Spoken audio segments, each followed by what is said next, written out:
My name is Isaac Bornstein, and I was born in Berlin, Germany on April 7th, 1920. I have two sisters, Rachel, who was born in 1926, and Sarah, who was born in 1922. I had a father who made a living off of buying and selling cattle, but I do not remember too much about my mother because she died when I was young. My father told me that she loved me and constantly held me. My life before the Holocaust was good, but then everything bad happened at the same time. My mother died because of an illness, and then the Holocaust began. Everything began after Hitler became appointed as Chancellor in 1933. He blamed the Jews for the depression that was going on in Germany.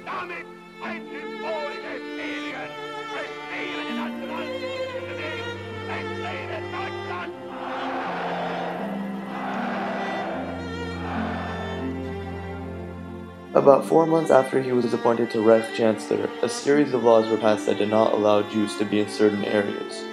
There were signs everywhere saying that Jews are not allowed to eat here, or Jews are not allowed to sit here. Also, I lost all my non-Jewish friends, and since I was only 10 years old, I did not understand why all my friends just stopped talking to me. When I would walk by other non-Jews, they would not even look at me. They made me feel like I did not exist. In 1935, Germany then made the Nuremberg Laws. This prohibited Jews from marrying Aryans and deprived German Jews of all civil rights. I was 15 years old by the time the Nuremberg Laws were placed in effect. But slowly, I started to understand that it was not only the Jews that were being discriminated against, but also Gypsies, Poles, the disabled, and more. But then came the worst part of the war. It was the night of broken glass, Kristallnacht.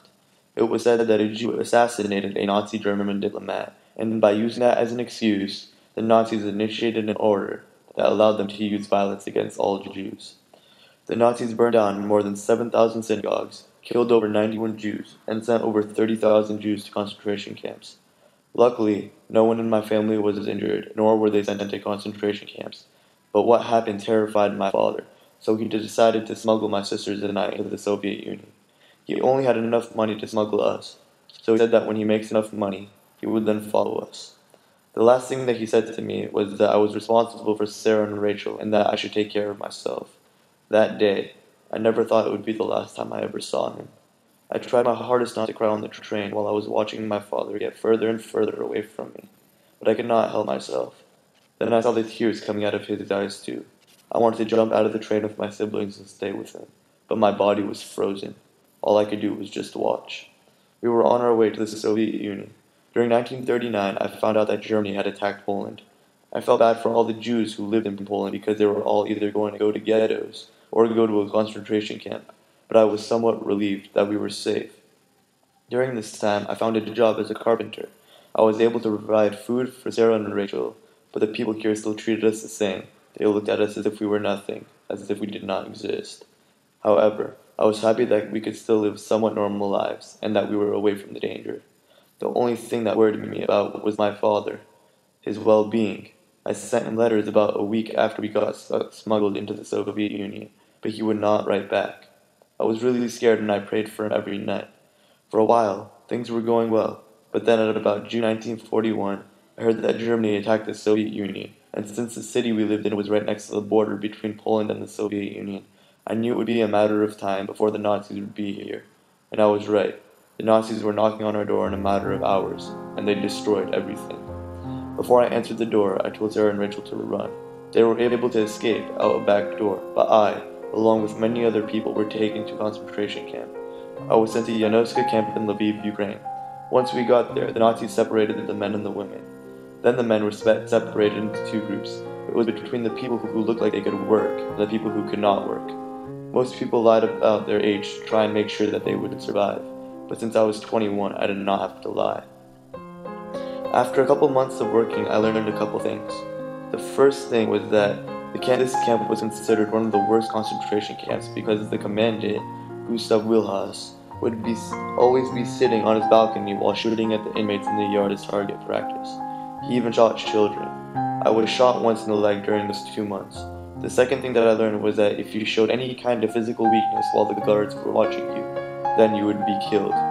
Because of my leg, it was hard for me not to limp, but while the guards were watching, I tried my hardest to walk normally after I was shot, but it was not easy. As the months went by, I kept on telling myself that I was going to make it and that I should not give up.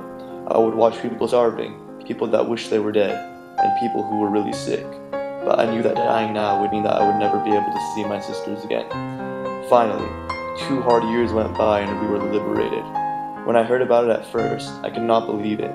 I thought that the Nazis were trying to get our hopes up and then shoot us once we got outside, but it was actually the truth. After that, I truly thanked God every day for everything He gave me. After the liberation, I found a job and made enough money to go back to the Soviet Union to find my sisters. Unfortunately, I found out that my father was taken to a concentration camp and shot by a Nazi about 2 weeks after my sisters and I were smuggled into the Soviet Union. During April 1948, I went back to the Soviet Union, to the same house my siblings and I lived in, hoping that they were alive and would be trying to find me. I had arrived there on April 7th, 1948.